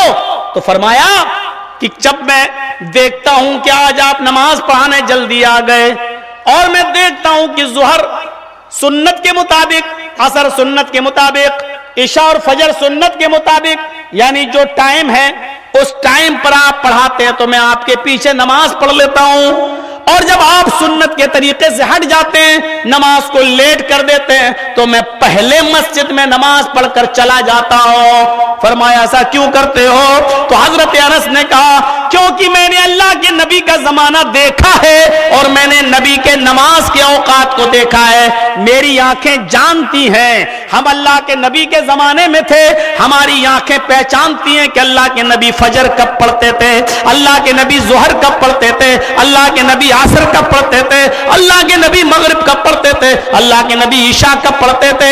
میری آنکھوں نے محمد رسول اللہ کی نماز کے اوقات کو دیکھا ہے، جب آپ نبی کے طور و طریقے پر اور نبی کے وقت پر نماز پڑھتے ہیں تو میں آپ کے پیچھے نماز پڑھ لیتا ہوں، اور جب آپ نبی کے طریقے سے ہٹ جاتے ہیں اور نماز میں لیٹ کرتے ہیں تو پھر میں آپ کے پیچھے نماز نہیں پڑھتا، پھر میں آپ کے پیچھے نماز ادا نہیں کرتا۔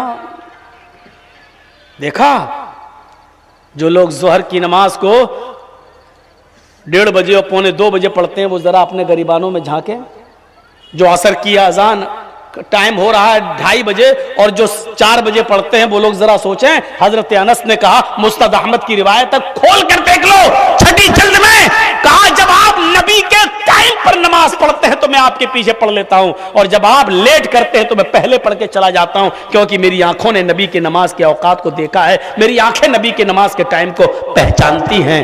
نماز پڑھنا نہیں بتایا ہے اللہ تعالیٰ نے، نماز کو ٹائم پر پڑھنا بتایا ہے۔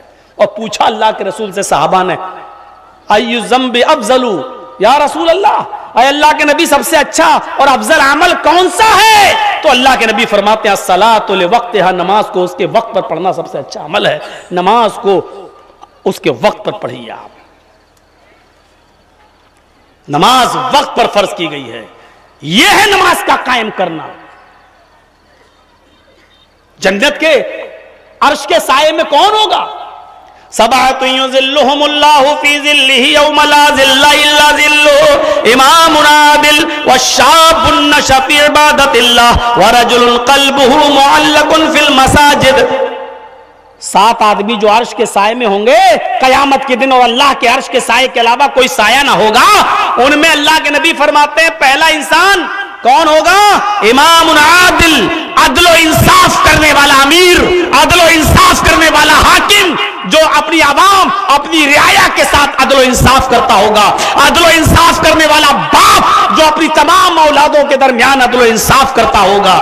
یہ نہیں چلے گا میرے بڑے بیٹے نے زیادہ خدمت کی تو بڑے بیٹے کو زیادہ زمین دے دو، میرے چھوٹے بیٹے نے کم خدمت کی مجھے پوچھتا رہے تو اس کو کم حصہ دے دو، جس نے میری زیادہ خاطر مدارات کی اس کو ہم زیادہ دے دیں اور جس نے کم کی اس کو ہم کم کر دیں۔ جہاں عدل و انصاف کا پلڑا خراب ہوا، جہاں عدل و انصاف میں کمی ہوئی، اس باپ کی نمازیں اس کے منہ پہ مار دی جائیں گی، اور قیامت کے دن اللہ اپنا حق معاف کر سکتا ہے لیکن بندے کا حق مارو گے تو اللہ معاف نہیں کرے گا۔ یہ یاد رکھنا، یہ یاد رکھنا۔ یہ نہیں چلے گا کہ کون زیادہ، باپ دیکھتا کہ دیکھیں بڑھاپے میں میری کون زیادہ خدمت کرتا ہے، اور جو زیادہ خدمت کیا اس پہ خوش ہو گیا اور اس کو زیادہ دے دیا۔ یہ نہیں چلے گا۔ میری بیٹی کی شادی میں 10 لاکھ خرچ ہو گیا، اس کو زمین کی کیا ضرورت ہے؟ 10 لاکھ خرچ کر تو دیا، 10 لاکھ نہیں 10 کروڑ کا بھی جہیز دے دو گے اپنی بیٹی کو، تب بھی وہ تمہارے مرنے کے بعد تمہاری وراثت میں حقدار ہوگی، اس کا حق کوئی مار نہیں سکتا۔ اور اگر ایسا نہیں ہوا تو قیامت کے دن وہ تہجد گزار ہی کیوں نہ ہو باپ، اللہ کی قسم 7 زمین کا توق اس کے گلے میں ڈالا جائے گا۔ ارے 2 کلو کا بانٹ ابھی گلے میں ڈال دو تو گردن اوپر نہیں ہوگی، 7 زمین کا توق کیسے اٹھاؤ گے؟ ایک بالشت بھی اگر کسی نے زمین کسی کی ماری، یہ کتنی ہے؟ یہ ایک بالشت، یہ یہاں سے لے کے یہاں تک اتنی زمین بھی اگر کسی نے کسی کی ناجائز ماری، اللہ کے رسول فرماتے ہیں 7 زمینوں کا توق اس کے گلے میں ڈالا جائے گا۔ 5 کلو کا بانٹ اٹھا نہیں پاؤ گے، ابھی گردن میں ڈال دو ایسے ہو جائے گی، ایسے نہیں ہوگی۔ یہ زمینوں کا بوجھ کیسے اٹھاؤ گے؟ سوچو۔ 7 یہ، اور ہوں گے ایسے بہت سے لوگ، کسی نے اپنے بھائی کا حق مارا ہوگا، کوئی اپنی بہنوں کا حق مارے بیٹھا ہوگا۔ ایسے بھی ماں باپ ہوں گے جنہوں نے ایک اولاد کو زیادہ دے دی ہوگی، ایک کو کم دے دی ہوگی۔ ایسے بھی ہوں گے جنہوں نے اپنی بیٹیوں کو کچھ نہیں دیا ہوگا، شادی کرا دو دی، کیا ہوگا؟ یہ نماز کا ٹیکا دے کر دھوکہ مت کھا جایا کرو بہت بڑا اللہ والا ہے۔ کسی کی لمبی داڑھی دیکھ کر دھوکہ مت کھا جایا کرو یہ بہت بڑا اللہ والا ہے۔ نہیں چلے گی یہ سب۔ یہ دیکھو کہ اس کے معاملات کتنے صحیح ہیں، ساری اولاد اس سے خوش ہے یا نہیں، اس کی بیٹیاں اس سے خوش ہیں یا نہیں۔ ہمارے یہاں رمضان کا مہینہ تھا اٹاوا میں، اور ہم مسجد کے اندر وضو بنا رہے تھے، رمضان میں جمعرات کا دن تھا، تو ایک لڑکا میرے بغل میں وضو بنا رہا تھا، بڑا آدمی تھا، لڑکا کا مطلب آدمی، اور اس کی بہنیں 6 مہینہ پہلے ہمارے گھر پہ آ کے اپنے اسی بھائی کی شکایت کر چکی تھی، اور وہ ہم سے مسئلہ پوچھنے لگا روزے کی حالت میں، اور وضو بنا رہے ہیں مسجد میں جو ٹوٹیاں ہوتی ہیں تو اس میں ہم وضو بنا رہے ہیں، تو وہ ایسے کلّا اللہ کرنے کے بعد کہتا ہے مولانا ایک مسئلہ بتا دیجئے۔ ہم نے کہا جی بولو۔ کہ یہ کلّا کرتے ہیں جو روزے کی حالت میں ایسے جو پانی پھینک دیتے ہیں تو زبان میں تھوڑا پانی تو چپک ہی جاتا ہے، یہ بھائی پانی ہم نے کلّا کیا تو تھوڑا سا جو پانی زبان میں چپک گیا اور اگر یہ حلق کے نیچے چلا جائے تو کیا روزے میں فرق پڑے گا؟ غور کیجئے، بظاہر کتنا متقی لگ رہا ہے، کتنا پرہیزگار لگ رہا ہے۔ روزے میں ہم نے کلّا کی، اور کلّا کریں گے ہی، وضو بنائیں گے تو کلّا کریں گے نہیں؟ اب ظاہر ہے کہ کلّا جب کریں گے تو کوئی آدمی ایسے تو نہیں کرے گا نا، دانتوں سے رگڑ رگڑ کے پانی تو نہیں پھینکے گا نا۔ تو اب جو پانی زبان میں لگ گیا، اگر وہ تھوک کے ساتھ نکل کر وہ پانی بھی حلق میں چلا جائے تو اس سے روزے پر کوئی فرق نہیں پڑتا، یہ صحیح حدیث ہے، نہ اس پر ہمارا مواخذہ ہوگا۔ کلّا کرنے کا حکم دیا، ہم نے کلّا کیا، ہاں منہ کا پانی حلق کے نیچے ہم نے نہیں اتارا، لیکن اب زبان میں جو چپک گیا وہ حلق میں چلا جائے یا تھوک ہم نے نکل لیا وہ، تو اس پہ کوئی فرق نہیں ہے۔ تو وہ پوچھ رہا ہے کہ روزے پہ کوئی فرق پڑے گا؟ میں نے کہا بیٹا آج جمعرات ہے، کل جمعہ ہے، میں خطبہ یہیں دوں گا شاہی جامع مسجد میں اٹاوا میں، یہ مسئلہ کل بتاؤں گا۔ تو دوسرے دن وہ نہا دھو کے اگلی صف میں پہلی بیٹھا ہے آ کے کہ آج مولانا بتائیں گے۔ تو ہم نے 20 منٹ تو ادھر ادھر کی تقریر روزے کی فضیلت پہ بیان کر کے آگے بڑھائی بات. کہا کہ کل ایک صاحب نے مسئلہ پوچھا, میں نے نام نہیں لیا, میں نے کہا کل ایک صاحب نے مسئلہ پوچھا. بھیا تم ہی تقریر کر لو یا ہمیں کرنے دو.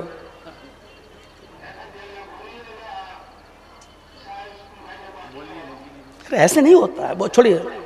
ارے بھائی صاحب آپ لوگ ایسی حرکت مت کیجیے, اپنے موبائل کو بند کر لیجیے, مولانا کی تقریر آرام سے سنیے. موبائل نہیں, وہ ادھر اناؤنسمنٹ ہو رہا ہے وہاں. تو میں نے اس کو کہا کہ کل ایک صاحب نے مسئلہ پوچھا, مسئلہ اچھا پوچھا. میں نے کہا اس نے پوچھا کہ حلق جو زبان میں پانی چپک جاتا ہے, اگر وہ حلق کے اندر چلا جائے تو اس پہ روزہ ٹوٹتا ہے یا نہیں؟ روزے پہ کوئی فرق تو نہیں پڑتا ہے. میں نے کہا سنو, اپنے روزے کی اتنی حفاظت کرنے والے لوگ بھی اس دنیا میں موجود ہیں, لیکن افسوس یہ ہے کہ یہ مسئلہ وہ پوچھتا ہے جس نے اپنی بہن کا حق مار کے کھا لیا ہے اور بہن کو بے یارو مددگار چھوڑ دیا ہے. اپنی بہن کے حق کو مار کر اپنی زمین میں اس نے بلا لیا ہے. اپنی بہنوں کا حق مارنے والے یہ مسئلہ پوچھتے ہیں ہم سے کہ روزے پہ کوئی فرق پڑتا ہے کہ نہیں پڑتا ہے. اب اس کا سر نیچے. لیکن اچھا ہوا کہ کوئی ہمیں نام بتانا ہی نہیں تھا, نہ اس کو رسوا کرنا تھا, ایک احساس دلانا مقصد تھا. اللہ کا حق تو ادا کر رہے ہو لیکن بندوں کے حق مار رہے ہو. اللہ اپنا حق تو معاف کر سکتا ہے لیکن بندوں کا حق مارو گے تو اللہ معاف نہیں کرے گا. اب لوگ اٹاوا میں مولانا یار کس کے بارے میں کہا ہے, 2-4 آدمی میں سمجھ رہا ہوں تیر کس کو لگا. میں نے کہا سمجھ رہے ہو تو پوچھ کیوں رہے ہو. ایسے ایسے لوگ ہیں. جیسے کبھی کبھی وہ لوگ جو کوفہ میں جنہوں نے حضرت حسین کو شہید کیا تھا, قتل کیا تھا, امام حرم سے مسئلہ پوچھتے تھے وہ کہ اگر حالت احرام میں ایک مکھی یا مچھر میں مار دوں تو کیا ہمارا حج یا عمرہ بیکار ہو جائے گا, کیا ہم گناہگار ہو جائیں گے؟ تو حضرت امام حرم اس کا فتوے کا جواب دے دیتے تھے. جنہوں نے حضرت حسین کو قتل کر ڈالا, جان بوجھ کر حضرت حسین کو شہید کر دیا, ان کو قتل کر دیا. حضرت حسین کے قاتل آج ایک مکھی یا مچھر کے مارنے کے بارے میں مسئلہ پوچھتے ہیں کہ اگر حالت احرام میں مچھر مار دوں تو کیا میرے حج پر کوئی اثر پڑے گا؟ حالت احرام میں آج وہی حال ہے. میرے بھائیوں, پورا کا پورا گڑ کھا جائیں اور پھر پوچھے کہ گلگلے حلال ہے کہ حرام ہے. یہ قوم کا حال ہے جو پورا کا پورا گدھا کھا جائیں پھر پوچھے کہ گدھے کے پیر حلال ہے کہ نہیں ہے.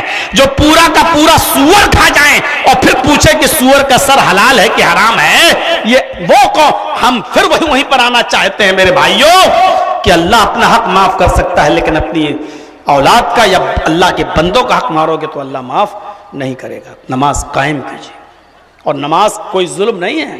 دنیا میں جتنے بھی نبی, جتنے بھی پیغمبر اس دنیا میں آئے, اللہ رب العالمین نے ہر ایک نبی پر نماز فرض کی تھی. کوئی ایک نبی بتا دو جو اس دنیا میں آیا اور اس پر نماز فرض نہیں. ہمارے اوپر بھی نماز فرض ہے. حضرت زکریا علیہ السلام کے بارے میں قرآن کہتا ہے وَنَادَتْهُ الْمَلَائِكَةُ وَهُوَ قَائِمٌ يُصَلِّي فِي الْمِحْرَابِ. فرشتوں کو ہم نے بھیجا کہ جاؤ زکریا کے پاس, اور جب فرشتے زمین پر آئے انہوں نے زکریا کو پکارا. فَنَادَتْهُ الْمَلَائِكَةُ, فرشتوں نے حضرت زکریا کو پکارا تو حضرت زکریا نے کوئی جواب نہیں دیا. کیوں نہیں دیا؟ وَهُوَ قَائِمٌ يُصَلِّي فِي الْمِحْرَابِ, اس لیے کہ وہ محراب میں کھڑے تھے اور نماز پڑھ رہے تھے. دیکھیے زکریا علیہ السلام کے بارے میں قرآن کہہ رہا ہے فرشتے پکار رہے ہیں زکریا زکریا, اور زکریا کوئی جواب نہیں دے رہے. کیوں؟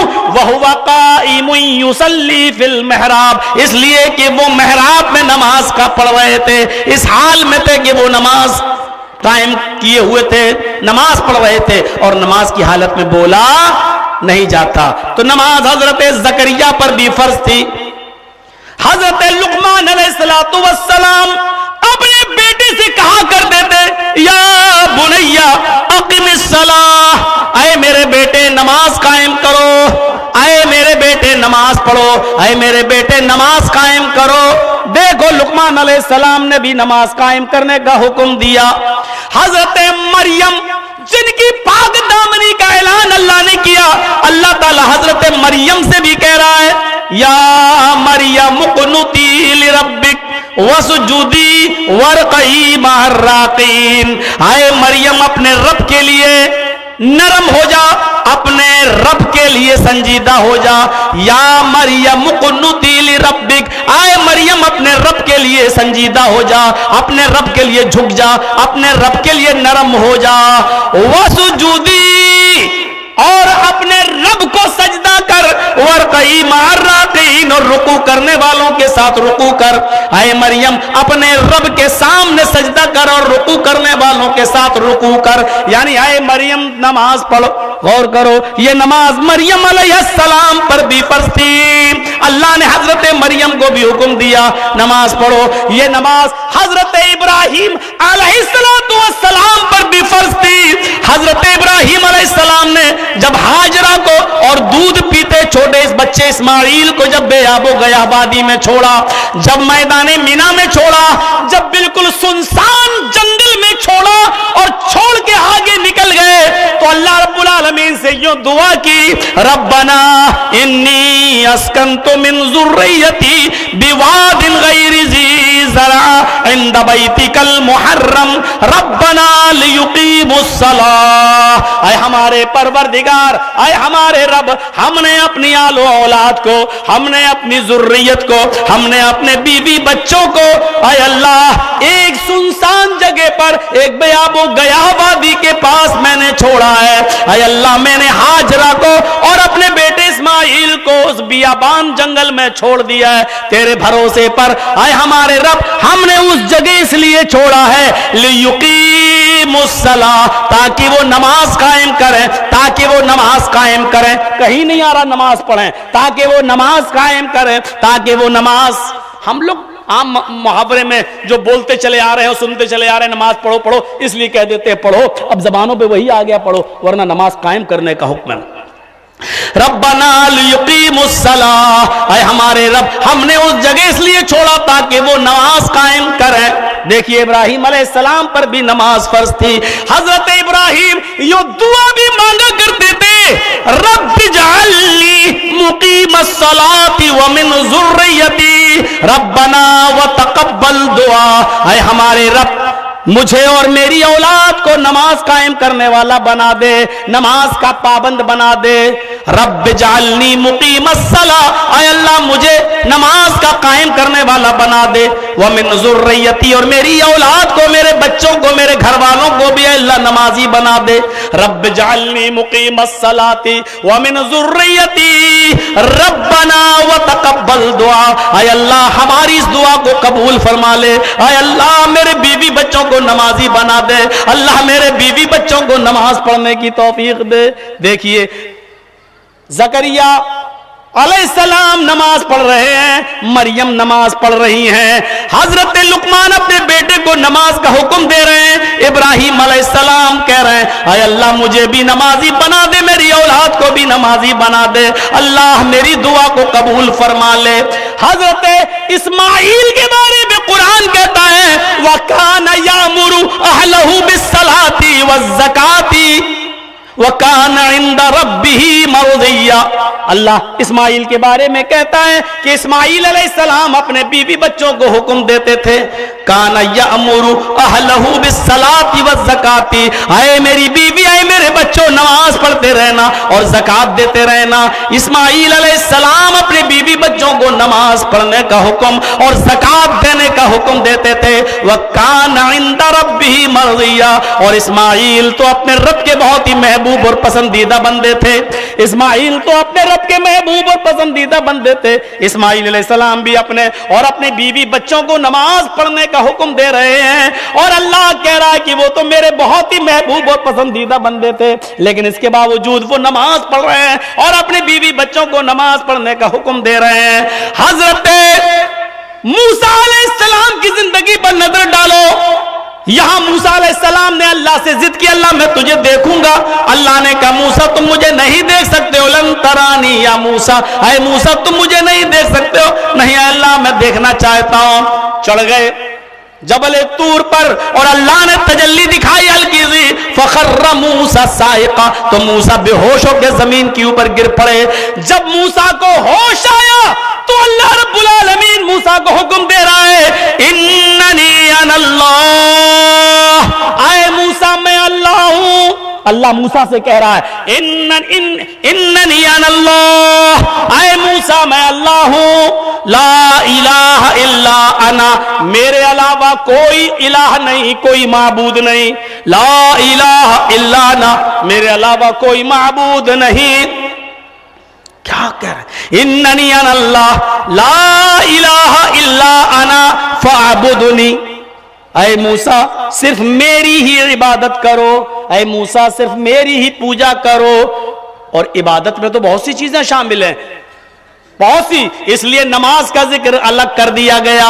اے موسیٰ تو پھر میری ہی عبادت کرو, میری ہی عبادت کرو. وَأَقِمِ الصَّلَاةَ لِذِكْرِي, اور میری یاد کے لیے, مجھے یاد کرنے کے لیے نماز قائم کرو. وَأَقِمِ الصَّلَاةَ لِذِكْرِي, اے موسیٰ میں ہی اللہ ہوں, میرے علاوہ کوئی معبود نہیں. فَاعْبُدْنِي, بس میری ہی عبادت کرو. وَأَقِمِ الصَّلَاةَ لِذِكْرِي, اور میری یاد کے لیے نماز قائم کرو, میرے ذکر کے لیے نماز قائم کرو. یہاں اللہ تبارک و تعالیٰ نے موسیٰ علیہ السلام کو نماز پڑھنے کا خصوصی حکم دیا کہ وَأَقِمِ الصَّلَاةَ لِذِكْرِي, نماز قائم کرو. یہاں مریم کے پیٹ سے عیسیٰ پیدا ہوئے, اور یہ تو آپ سب جانتے ہیں بغیر باپ کے پیدا ہوئے عیسیٰ. مریم نے بغیر شوہر کے بیٹا پیدا کیا, تو ظاہر ہے کہ آوازیں تو اٹھنا تھی. جو چیز کبھی نہ ہو, وہ نمازی عورت محراب میں اللہ کی عبادت کرنے والی, اپنے گھر کے ایک کونے میں مصلی پکڑ کے عبادت میں رہنے والی عورت شادی سے پہلے ماں بن جاتی ہے. لوگوں نے کہا واہ 900 چوہے کھا کے بلی چلی حج کو, عبادت کرنے کے معاملے میں دیکھو ہر وقت مصلی بچھاتی ہے, اور حال یہ ہے کہ اس نے بغیر شادی کے بیٹا پیدا کیا, یعنی ناجائز بچہ. حضرت مریم خاموش ہیں, ہر چیز کا جواب نہیں ہوتا ہے, سیکھو کچھ, ہر چیز کا جواب نہیں دیا جاتا ہے, بہت سی چیزوں کا جواب خاموشی بھی ہوتا ہے. حضرت مریم خاموش ہیں, کچھ نہیں بول رہی ہیں. جب پانی حد سے زیادہ چڑھ گیا اور لوگ آئے اور کہنے لگے مریم تمہیں صاف صاف بتاؤ یہ بات کیا ہے. لوگ کیا کیا افواہیں اڑا رہے ہیں, کیا کیا افواہیں پھیلا رہے ہیں. تو حضرت مریم نے اشارہ کیا, مجھ سے کیا پوچھتے ہو, یہ بیٹا کس کا ہے, اس کا باپ کون ہے, مجھ سے کیا پوچھتے ہو, جاؤ اسی بچے سے پوچھ لو. اور عیسیٰ علیہ السلام تو ابھی دودھ پیتے بچے ہیں, پالنے میں جھول رہے ہیں, عمر ہی کیا ہے, پیدا ہوئے یا کچوکے لگے, ابھی عمر ہے ہی کیا, پالنے میں جھول رہے ہیں, گہوارے میں پڑے ہوئے ہیں جھولے میں. تو کیا کہتے ہیں ہنستے ہوئے لوگ, ارے مریم کس کے پاس بھیج رہی ہے, بچے کے پاس, یہ کیا بولے گا. حضرت مریم کہتی تم مجھ سے کیوں کہہ رہے ہو, اس بچے سے پوچھ لو نا. تم پوچھنا چاہتے ہو کہ میرے یہ بچہ جو پیدا ہوا کس کا ہے نا, یہی نہ جاننا چاہتے ہو, تم مجھ سے کیوں پوچھ رہے ہو, اس بچے سے پوچھ لو. تو لوگوں نے کہا کیف نکلم من کان فی المہد صبیا, قرآن کے الفاظ دیکھیے, کیف نکلم من کان فی المہد صبیا, اس بچے سے کیا پوچھوں, اے مریم اس بچے سے کیا پوچھوں جو بولنا نہیں جانتا ہے, جو ابھی بچہ ہے اور پالنے میں جھول رہا ہے, گہوارے میں پڑا ہوا ہے. اس بچے سے کیا بولوں, جو کیا جواب دے گا, یہ کل کا لڑکا, یہ بیچارہ کیا بولے گا, اس سے کیا پوچھوں, تو بتا. ادھر عیسیٰ سن رہے ہیں, چھوٹے سے ہیں, بچے ہیں, دودھ پیتے بچے ہیں, سن رہے ہیں, قوم کے لوگوں کی باتیں سن رہے ہیں. اور جب کہا یہ کیا بولے گا, یہ تو بچہ ہے ابھی پالنے میں جھول رہا ہے, یہ کیا بولے گا, تو اس عیسیٰ بول پڑے, چھوٹا سا بچہ بول پڑا. قرآن کیا کہتا, قرآن کی آیتیں سن لو. آج کی طرح قرآن کی آیتوں سے اور حدیثوں سے بھری ہوئی تقریر میرے بھائیوں شاید عام جلسوں میں اس طریقے کی نہیں ہوتی ہے. ایسی نہیں ہوتی ہے.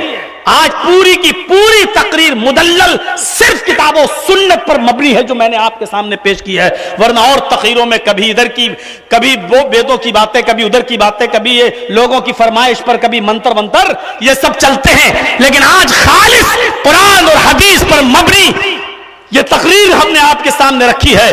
شاید سمجھ لو کہ بارش ہو گئی تھی, اس کی وجہ سے یہ موضوع میرے ذہن میں آیا کہ چلو اسی پر بولا جائے.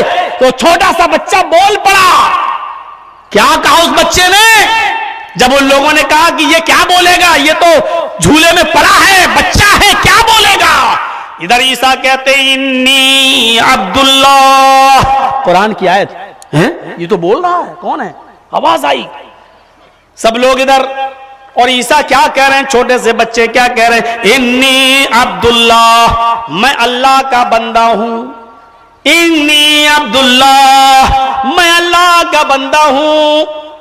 اتانی الکتاب وجعلنی نبیا وجعلنی مبارکا اینما کنت واوصانی بالصلاۃ والزکاۃ ما دمت حیا. قرآن کی اس آیت پر رشک کرو. چھوٹا سا بچہ بول کر جواب دے رہا ہے, انی عبداللہ, میں اللہ کا بندہ ہوں. میری ماں پر تہمت لگاتے ہو, میرے ماں پر الزام لگا رہے ہو, اس طرف نہیں گئے. صرف میری آواز, میرے منہ میں جو زبان ہے, جو بول رہا ہوں وہ اللہ نے جو دی ہمیں, اسی سے اندازہ لگا لو. اور سنو, میری ماں نے کوئی غلط کام نہیں کیا, اللہ نے مجھے اپنی قدرت کاملہ سے پیدا کیا ہے.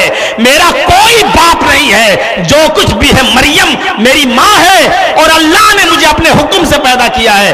انی عبداللہ, میں اللہ کا بندہ ہوں. اتانی الکتاب, اللہ نے مجھے کتاب دی ہے, یعنی میں جب نبی بنوں گا تو انجیل مجھے ملے گی, یعنی اللہ نے مجھے کتاب سے نوازا ہے. وجعلنی نبیا, اور اللہ نے مجھے نبی بنا کر بھیجا ہے. اے لوگوں, ایک ہی آیت میں کتنی باتیں. لوگوں, میں اللہ کا بندہ ہوں. اتانی الکتاب, اللہ نے مجھے انجیل سے نوازا ہے, تو کتاب دی ہے, یعنی اللہ کی طرف سے مجھے کتاب ملے گی. وجعلنی نبیا, اور اللہ نے مجھے نبی بنا کر بھیجا ہے. وجعلنی مبارکا اینما کنت, اور میں جہاں رہوں گا اللہ نے میرے ذریعے برکت رکھی ہے, مجھے مبارک بنایا ہے, یعنی میرے ذریعے ہر جگہ برکت ہوگی. میں جہاں جاؤں گا وہاں برکت ہی برکت میرے پیچھا کرے گی. مجھے اللہ نے برکتوں سے نوازا ہے, میں جہاں بھی رہوں گا. وَأَوْصَانِي بِالصَّلَاةِ وَالزَّكَاةِ, یہی میرا موضوع ہے. وَأَوْصَانِي بِالصَّلَاةِ وَالزَّكَاةِ مَا دُمْتُ حَيًّا, اور میرے رب نے مجھے حکم دیا ہے کہ میں جب تک زندہ رہوں نماز پڑھتا رہوں اور زکات دیتا رہوں, نماز پڑھتا رہوں اور زکات دیتا رہوں. دیکھ لیجئے نماز, یہاں پر چھوٹا سا بچہ بھی کہہ رہا ہے, دودھ پیتا بچہ بھی کہہ رہا ہے, جب مجھے نبی بنا کر اللہ بھیجے گا, مجھے کتاب دے گا, مجھے بابرکت بنائے گا, تو مجھے یہ حکم بھی دے گا کہ جب تک میں زندہ رہوں نماز پڑھتا رہوں اور زکات دیتا رہوں. یہ نماز کبھی اور کسی بھی حال میں معاف نہیں ہے. میرے بھائیوں, 1.5 گھنٹے کی اس تقریر کے بعد میں سمجھتا ہوں آپ کے اندر ایک انقلاب سا آیا ہوگا, سوچ لیا ہوگا, ذہن بنا لیا ہوگا. اور سن لیجئے یہاں اٹھنے سے پہلے کہ اگر اس تقریر کے بعد بھی صبح اگر ہماری مسجدیں خالی رہیں تو سمجھ لیجئے گا اس جلسے کا کوئی اثر نہیں پڑا, اور اگر مسجدیں بھری رہیں اور آپ نے نماز کی پابندی کر لی تو سمجھ لیجئے گا کہ جلسے کے اثرات ہماری زندگی پر مرتب ہو رہے ہیں. آپ کا پیسہ صحیح جگہ پر گیا ہے. میرے بھائیوں, اس 1.5 گھنٹے کے اور بھی ولا ذکر اللہ اکبر بھی میں نے پڑھا تھا کہ اللہ کا ذکر بہت بڑی چیز ہے, بہت بڑی چیز ہے. تو ذکر الہی سے اپنی زبان کو مزین رکھو, ہر وقت پڑھتے رہو کبھی لا الہ الا اللہ. اللہ کے نبی فرماتے ہیں کہ 2 کلمات ایسے ہیں جو زبان پر بہت ہلکے ہیں, لیکن قیامت کے دن میزان پر جب تولے جائیں گے تو بہت بھاری ہوں گے. ترازو پر جب رکھے جائیں گے قیامت کے دن تو بڑے بھاری ہوں گے. ان سے زیادہ بھاری کوئی اور دوسرا جملہ نہیں. تو فرمایا کون؟ کہا سبحان اللہ و بحمدہ سبحان اللہ العظیم. ان جملوں کو پڑھتے رہیے,